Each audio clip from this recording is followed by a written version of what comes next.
Hi, this is Bob Weiss. I'm the host of Shakin' Your World. Cheers.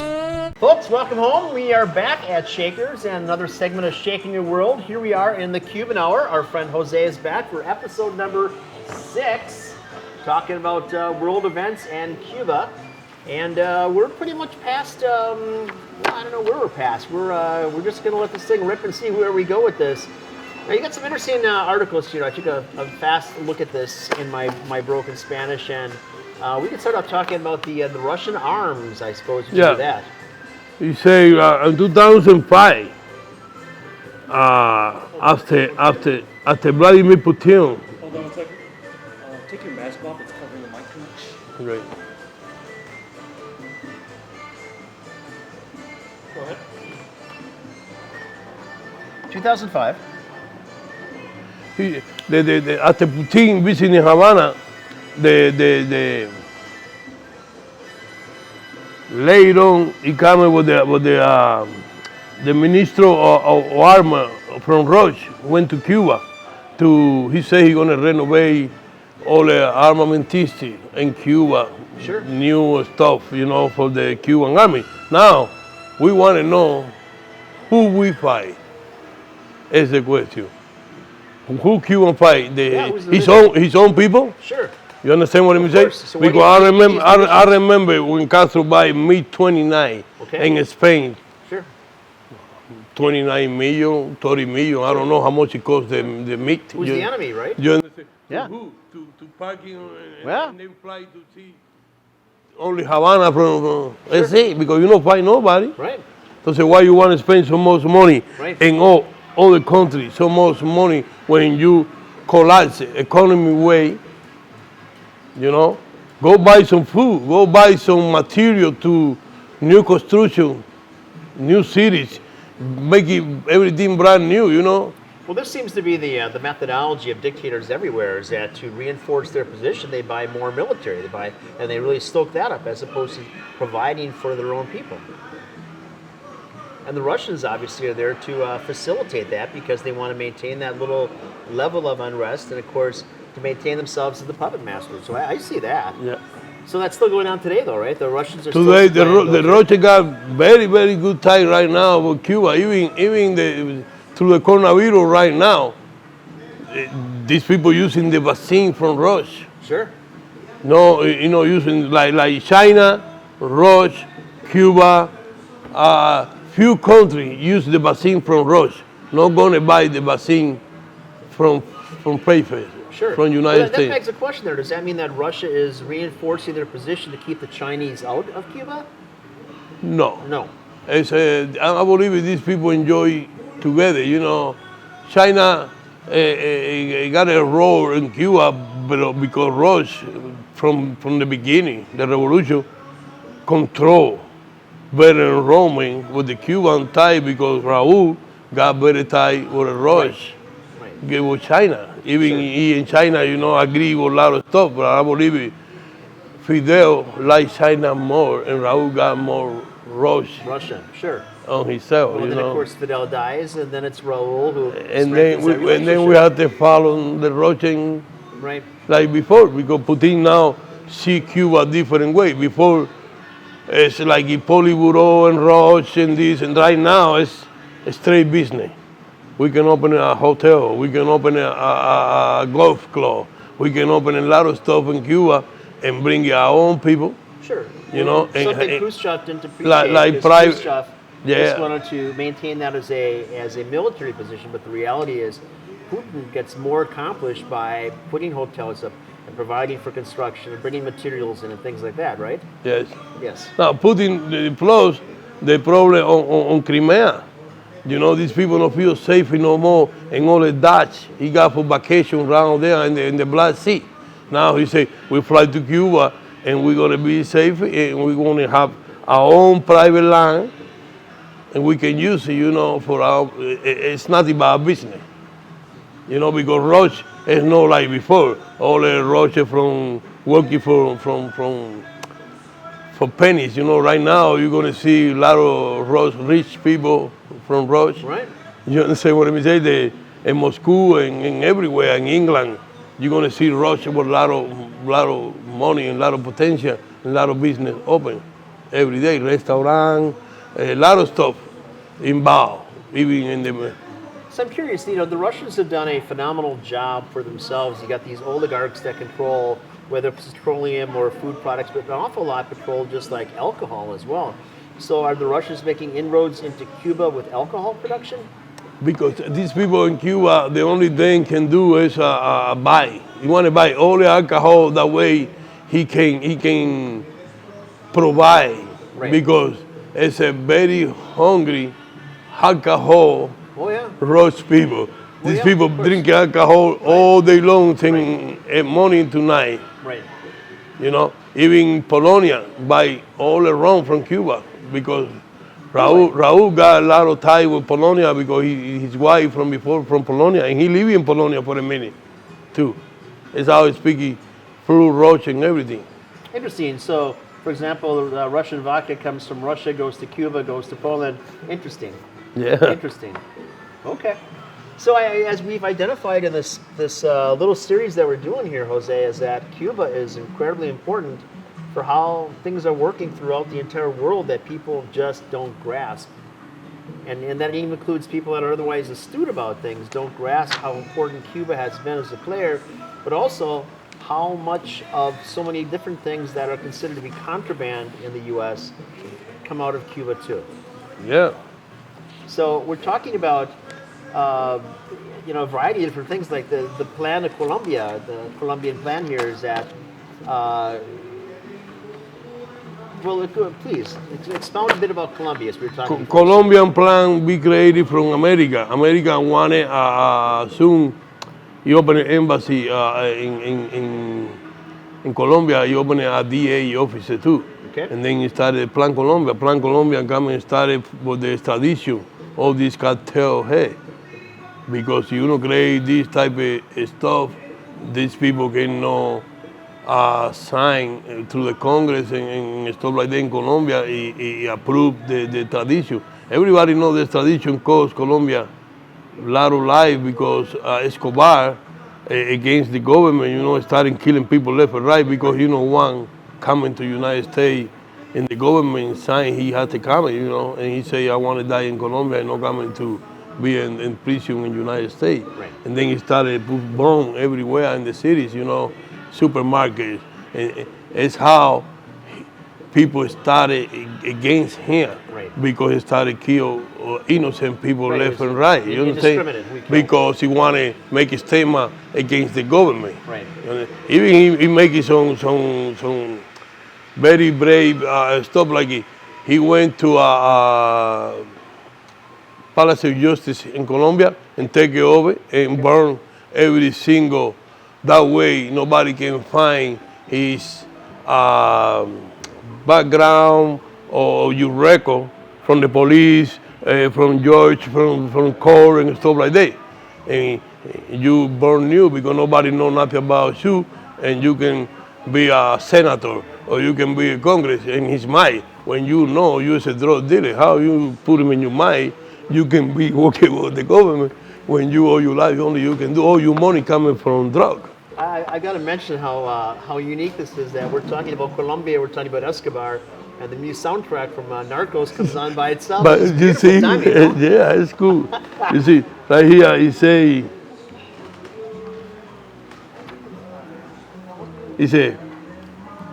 he talking about the father of Ted Cruz. Mm-hmm. He say, the Ted Cruz father and Castro got the same way to see view and stuff like that, and this. I don't even read all these articles because I just find out, Sure, this could be one reason that Ted Cruz does not want us to expand more into Cuba, because he had thought ideology was so similar. You see right here, he say, why Cruz and Rubio, immigrant kids, from Cuban people, you understand what I'm saying? No open the road to other people need, like American citizens and stuff like that. When you come with the same situation, you coming from different countries, you say immigrant. And why you not open the door like program like DACA and stuff like that, because I can see is kids born and raised in the United States. He don't know nothing about the other country, like my kids. I'm from Cuba, but my kids know Cuba because visiting, but know nothing about Cuba, like a school or neighborhood. Like you tell Jose, oh, we're going to take you and send him back to Cuba. And what is he going to do? Maybe one day, today he's happy, but in the fourth day, I believe he's missing his country. Okay?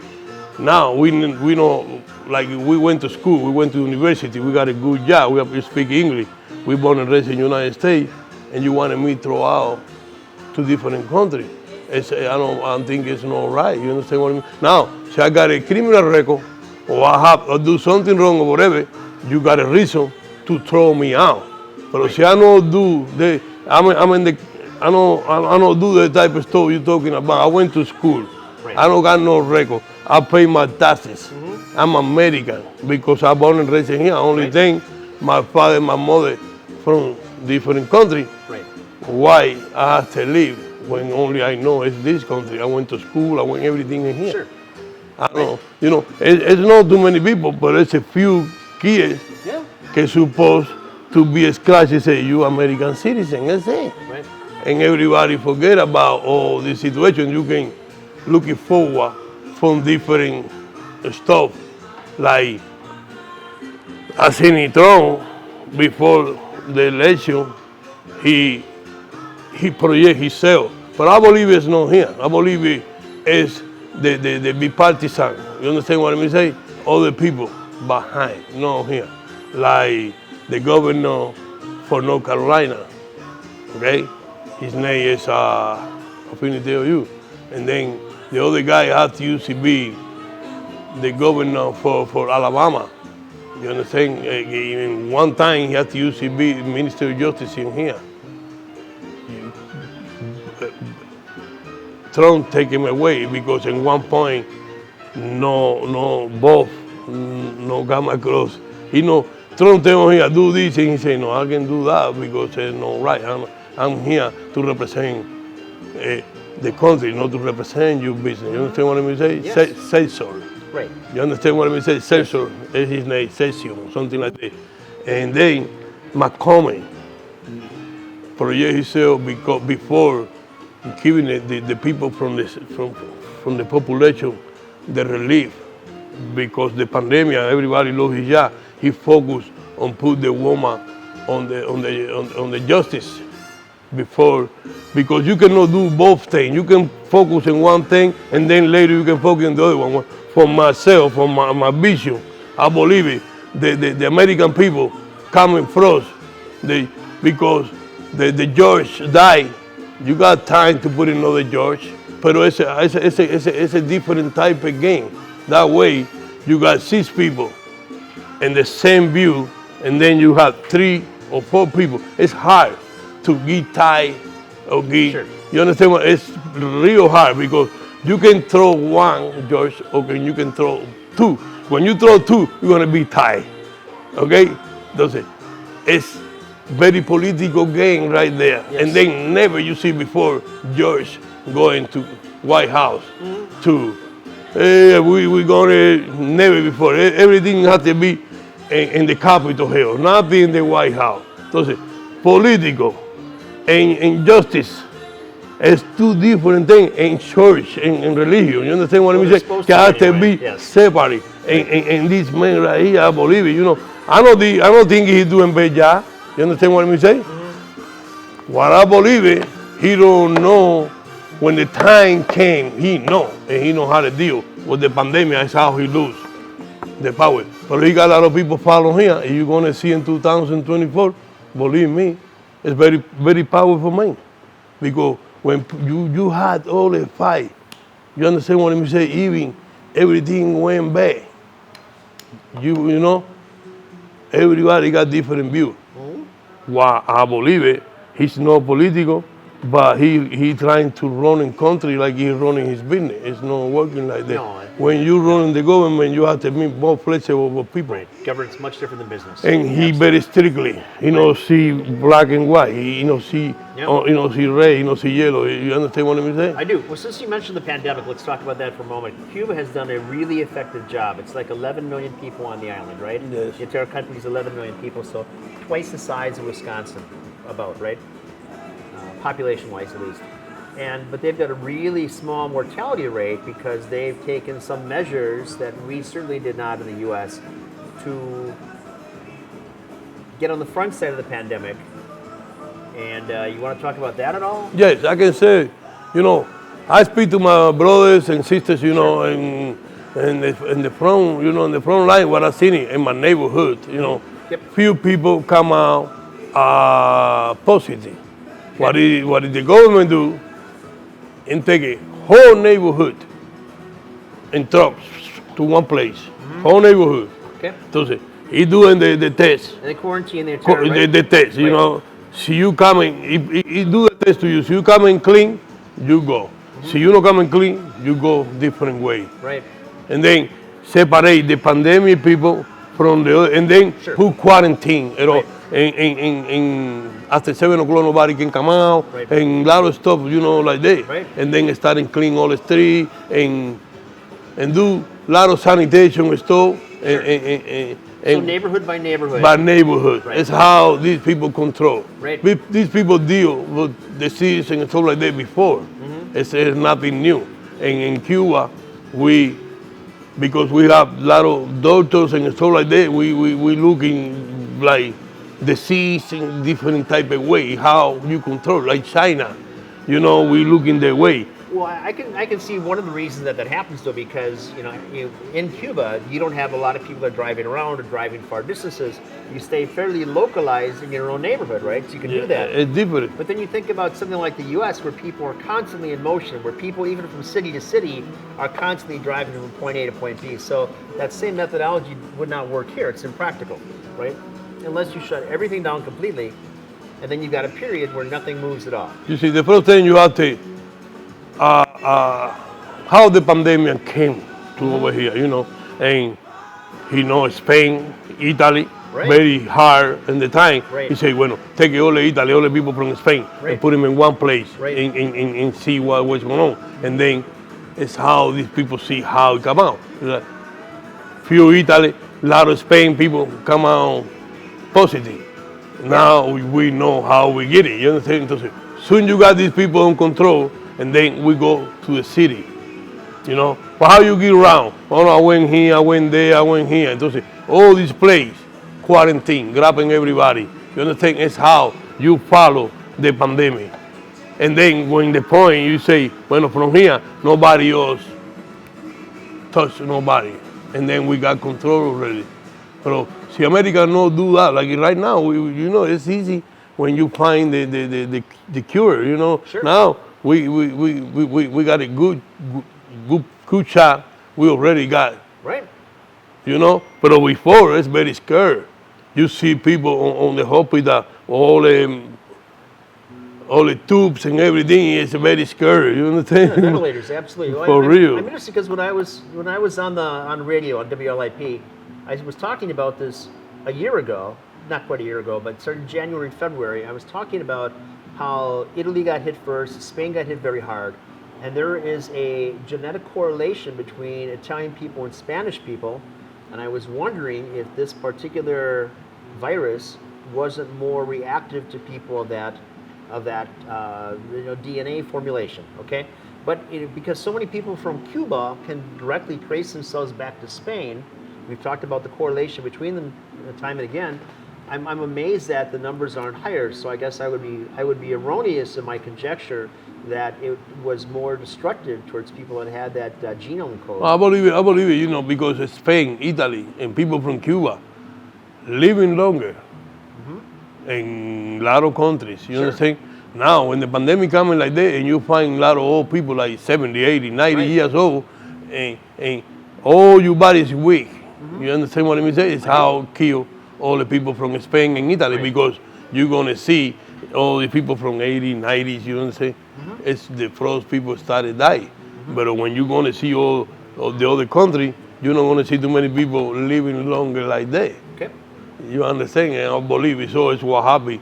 You see all these, what I see too, all these countries not prepared from this kind of disease. You understand what I mean? Say? I do. Like in hospital bed, this, like New York. New York, I remember trucks outside, people die for days and days and days. You understand what I mean? Say? Yes. Because you don't have no place to put him. You don't have no, even your family can't take you to no funeral because it's not allowed. Right. Because you can spread the disease. And then it's going to be worse. Right.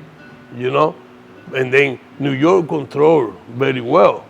Come out from it's the first epicenter of the pandemic in the United States. But you have to see all the people from all over the world coming to New York every single day. Right.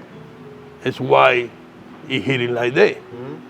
But the only way you can control, and I believe it, this government got the chance to not go that far because you already seen it, and you see China how it working, and then in February, January, but he worried about it in the economy way too. It's hard when you stop your economy to kick it back. Right. Real hard. It's some place in New York, you're not going to open no more in Fifth Avenue. Right. Making $1 million every single month. Now Those businesses shall never open up again. Never open up again. Entonces, you have to see both ways. You cannot see only one way. You can see his way too. And then his personal, he got a lot of business too. You understand? The what do you call it? The stock market fall out. Any day you open out, he losing a lot of money. He say, well, where are we going? You understand? Anytime you open the stock market, went down. You know, and then you can. It's hard to work it like that. Hard, real hard. Well, I'm amazed at how well Cuba has done in isolating the pandemic and the response that they've had and how this has worked out so well for them. But again, many of the methods and that have been employed there could not transfer here. Some can certainly, but just the nature of our ability to be as mobile as we are, that precludes that. So, you know, Russia continues to play this big part, and we've talked about this probably in each one of these segments. But in many ways, they are the puppet masters that are controlling things because they still continue to supply things. We talked about arms. We talked about construction companies before. We talked about the hotels and restaurants and things that they're behind, and then how they've opened the door for these 900 corporations that then came about. Yeah, like sometimes you see, I'm watching different in TV. The other day I seen a program in Venezuela. I seen Iranian people got big role in the economy in Venezuela, opened a lot of food markets and stuff like that. Iranian people, because these people got a lot of tie through all pay. You understand? Sure. Because only these people are the big role and sell all the oil in the world. You understand? And then because Iranian, Iraq, Arabia Saudi, all these people produce oil, created OPEC, the organization. Venezuela is a part of that. And then Iran and Venezuela got good tie because that. Like before Gaddafi in Libya too, you know. Back in the 1960s, there was a significant movement in major cities in this country for education, for teaching Spanish. It was mandatory in 4th and 5th grade when I was in school. And I thought that there was a push at that time to get people more aware of other cultures, and certainly the impact with Latin-speaking or Hispanic-speaking countries to identify different things that they have going for them. And let me say is that I thought at one point that the push was really to get us to be more aware of what took place in South America and in Central America. And by doing that, you would have just a much better viewpoint of what's taking place in the world, because you understand different cultures. The ability to even marginally speak the language opened a door, right, to understanding. And you can, when you communicate with someone, you have a better idea, comprehension, right? Yes. So unfortunately, the money behind that or the plan behind that, whatever it is, dissolved and they stopped teaching Spanish as a mandatory course. They stopped focusing on South America, and maybe that's because there's so much fluidity in South America where there's always constant change. But we, I think, did ourselves a great disservice by not learning more about these other nations. I believe all this have to be because in South America has to be a lot of dictator government. Yes. Like Paraguay for so many years, Uruguay, Chile, Chile, of Pinochet. course. Pinochet, And then Argentina is a big part. Argentina is a Spanish people, but consider himself like a European. German, very These German people are Italy, Germany, Sure. and then you see on the beginning of the Second War, a lot of Nazis, Right. and a lot of people from different countries flew to Argentina Right. to try to, because they play, you can blend it better, you understand, and bring you all the money. They are hiding a lot of gold, even Hitler people, and then later on, you're gonna see a lot of Arabian people living there and then creating a lot of community and stuff. I remember when Christina Kirchner is in the power, so like that, I believe some Arabian guys put a bomb and blow something belong to the Jews in Argentina. Sure. And created big trouble and confusion, even her be accused to protect Iranian people and stuff like that. You understand what I'm saying? I am. It's interesting because you think about like a lot of the islands of the Caribbean have a strong influence from Nigeria, from Chad. So there are a lot of people left Africa and came, and for whatever reason, whether it's a slave or something else after that, were then ensconced in the Caribbean. Yet South America is primarily European influence, right? Yeah. So at one time that was probably the conquistadors that tried to make inroads. 1600s, 1700s, and then after that, you said after World War II, so many people left Europe and then went into South America, especially into Argentina, and then into Chile as Paraguay, Paraguay, Uruguay, and this kind of country because the weather too. Because in these countries, snow. When this in the north it's summer, in the south right. is the winter, you know. But lo que es Chile, Argentina, you see in the mountains, you snow, and this kind of weather is like Europe, you know, because you know, like people from Germany, or when you grew out in the country, it's snow and cold. Right. It's very hard to live in like Cuba. It's always hot. Right. You know, you see, where's the snow? Where's my cold? You know, the Portuguese made great inroads as they circumnavigated the world, going back to the 1300s, and they had a huge stake in Brazil as well at one point. So really, that's the national language of Brazil. Really, is Portuguese, right? Yeah. Yeah. Brazil is a big country right now. It's hitting hard on the COVID too. Very bad. Very hard, you know. But the government, you know, I don't know about this government now, but I remember Lula. You know, I believe Lula doing good work over there. Well, extreme poverty. I mean, in many ways, from my perspective, they look at their own citizens just like the Chinese do, is that they're disposable, right? I read a magazine. I remember I told you calling the Trump something, you know. He said China and Russia spend a lot of money in Africa right now. Yes. You know, but what he do, like in mines and stuff like that, these people build like projects. Right. That way, you work in the mine, you got access to a house, right. And then you got access to a car, to a school. It's a neighborhood to people working for the mining and stuff like that.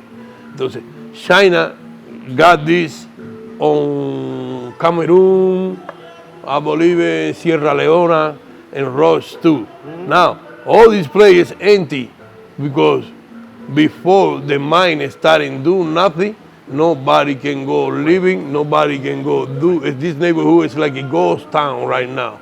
I've seen it in the magazine. That a lot of the Germans did when they came over here. They had these company towns. You look at a business like Kohler Company. Dime. ¿Eh? No, todavía. ¿Qué pasó? Ok. Bye. I'm sorry. We're good. So you look at firms like Colombian Company here in Wisconsin that really built this entire town, and they provided housing, provided whatever else, and the school system. So I mean, that's not an unusual system. That's been used by others before. The Chinese now are doing a great job with that by really controlling people, and by controlling people, they also control the government because they make these loans to the governments, and they build up the mines, the airports, whatever else, the ports. And the countries, of course, are poor and can't pay it back, so China just takes over. Yeah, one time I seen a old man, you know, he say, he bringing here from Panama, he live in Panama, you know, but he say, China, all the money, you know, like China, America borrows some money from China, and China's charging 30 million every month for the money American borrow from here. Wow. It's what the dude told me. You know, he say, remember when I speak to you about the legacy of Cain, Yes. the books, you know, he talking about American help China big time when China is strong on no heroin, on morphine. Back in the day when the England Right. bringing the morphine, it's why Castro away when America talking about, no, we embark on drugs. He say, you guys don't say nothing about when England bringing all the drugs to China Right. and enslave people to work in the tea Sure, field. the opium den. You understand what I'm saying? Entonces America play big part to Right. China clean himself. Right. You understand? New generation, like people be raising, you know, be born right now, no more with the bad part. New side is how you clean. Right.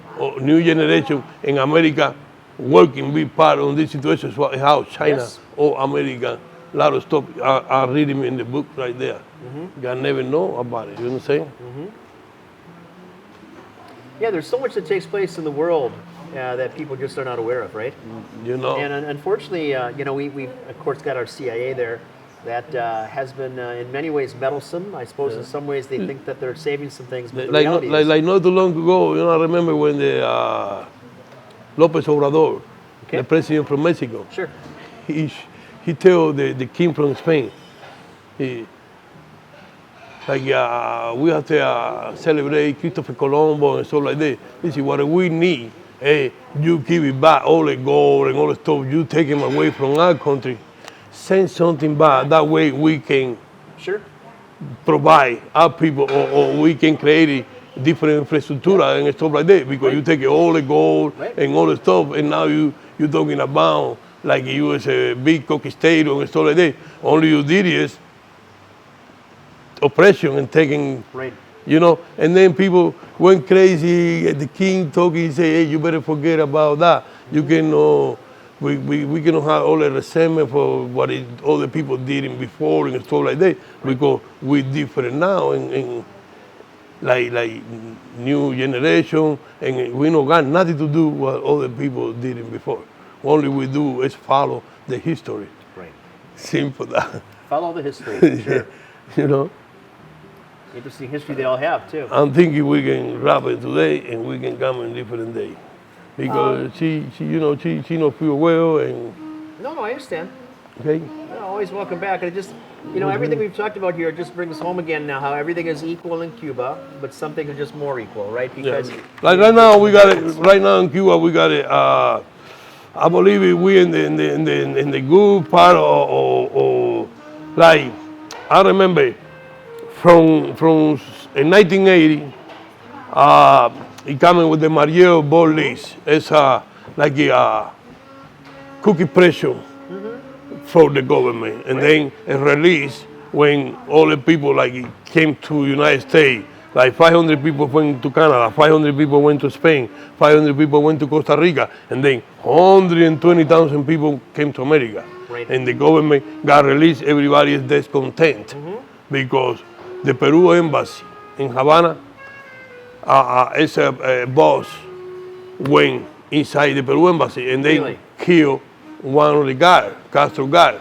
You know, when this happening, the people from embassy take care of the people from the boats and don't want to give it to the government. And then Castro taking the guard out. When he do that, 10,000 people Sure. count me Right. when inside the Peru embassy. Right. And then we wait over there like 60 days, something like that, to be going. Then the first people left. We listened to the radio. 500 people went to Canada, 500 people went to Spain, 500 people went to Costa Rica. And then Jimmy Carter, the president from the United States, opened the hand and say, all the Cubans can come. Sure. He take advantage about that because, and then everything caused problem in the island, like people from prison, like women in prison, like mental hospital, Right. and stuff like that. He put him in the boat Right. and tell, hey, selling over there, you coming from Peru embassy. Right. Only 10,000. How only 10,000? We already got 120,000. Yeah. You understand what I'm Yes. saying? Entonces, later on, Yes. in 1994, when he came with the Barcero, Castro, the day Castro came to outside and walking because people in the street, when he seen him, everybody stopped, you know, understand what I'm saying? And then he walking. You want to go? Everything is open. You can make your own boat and get out. And then America put in the middle of the Gulf the what do you call it? The plane can land on the big boat. What do you call it, that one? Aircraft carrier. Aircraft here, Right. in the middle of the Gulf. And then when he see all the Cuban, and then he grabbing you, put him in there, and then bring you to Key West or to Panama Base or Guantanamo Base and stuff like that. It's in 1994. I believe it now, it's time to something happen like that or change, period, you know. Because there's a lot of movement in Havana right now. There is. Soon you open the airport, the Cubans started moving around everywhere. Yes. Everybody going crazy right now. So you're facing a time in Cuba right now that the people obviously want to change, and I saw this myself. This goes back to 2016, where people were not an uprising, but people are very unhappy with their situation, right? We need, we're looking for a good job, that way you can provide your family, Right. and you can buy your own car. Sure. You understand what I'm saying? It's Sure. only the people Cuba asking for. Right. Nothing else, you know, no repression, you know, police everywhere asking you where you going, where you been, let me see your identity. It's no, you know, in America you don't see nothing like that. You have to do something wrong, that way police coming, because police is everywhere watching. But if you don't do nothing wrong, nobody bother you. Right. It's different in Cuba. Yes, Even you don't do nothing wrong, he asking you do something wrong, because he assuming maybe you do something wrong, you know? Of course. Entonces, that kind of freedom is what we need. Right. Not the freedom, you can, you know, newspaper, you can talk about everything you disagree or whatever you don't like, and the radio station, and the TV, you understand? But when everything controlled by the government and everybody have to say whatever you want and we say, it's no freedom. No, not at all. So obviously the Cuban people have to do something, not necessarily a rebellion, but there's a hunger strike going on right now, rather Yes. significant hunger strike. A lot of people like, it's not people from the street, it's people who went to school, like people, The educated. educated Right. people, you understand what I'm saying? This is like 20 days of hunger strike or something? Something like that. Yeah. I don't know for sure, but I've seen them in Cuba myself. And a lot of people all over the world talk about it and support the situation, you know. So when is it going to end, do you think? What is going to have to take place? Is the government going to acquiesce? You see, we coming New Year coming out. When these people take power in the New Year, maybe in the New Year, you know, always you got the expectation, you know, and something gonna change. Sure. Because when you know, seeing it like that, it's, and then you're gonna die inside yourself. Right. You know, you're looking for change. Like right now, I wait for change because I don't want to die in America. I want to come back to my country, go to my corner, and die in peace over there. You understand what I'm saying? I do. It's what I want to do, but I want to take a chance to. Si I don't like it what I see, I can come back because I already know this country. You understand what I'm saying? Yes. But if I come back to my country and everything running dandy and beautiful the way I like it, I want it, I stay there. Yes. Because it's nothing like your country. Right. You understand? I do. Jose, thank you very much for stopping by today. I look forward to our next talk as well. We'll get a little further into that. Yes. But, We got some lot of topic. We're gonna study and put them together and talk about it. You know, we got a long time for Shaker's Bar. my friend, thank you Thank very you. much. Folks, thanks for tuning in. We look forward to seeing you at the next segment of the Cuban Hour on Shaking Your World. Cheers.